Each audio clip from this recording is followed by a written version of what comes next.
How do you fight a drive with a suspended license charge in Ontario?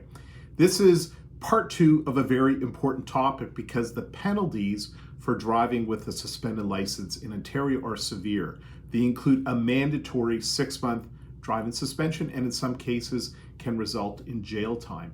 In this video, I'm going to cover what will not work when fighting your driving with a suspended license charge in Ontario. And that is your license was suspended because of a small fine that you forgot to pay, and getting this serious charge for such a minor ticket doesn't make sense. And my charge, well, it should be dismissed or withdrawn. We've been retained by a lot of clients that find themselves in this situation. Now, here's generally how clients end up in this predicament. The police gave you a small ticket. Usually maybe it's a speeding ticket or a ticket for a seatbelt violation or some other minor infraction under the Highway Traffic Act. You get the ticket, you're annoyed, right? And you decide to either fight the ticket or maybe you'll just pay it in a few weeks. And then you forget.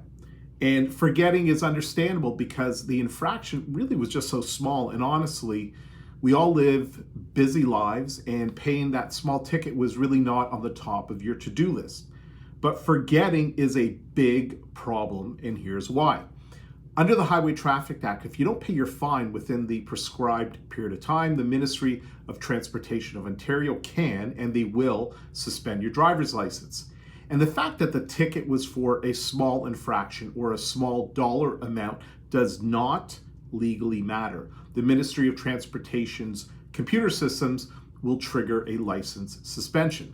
And what makes this problem even worse is that you may not have even received your notice of your suspension. In other words, you don't even know you're driving while your license is suspended until, that is, the police pull you over and charge you.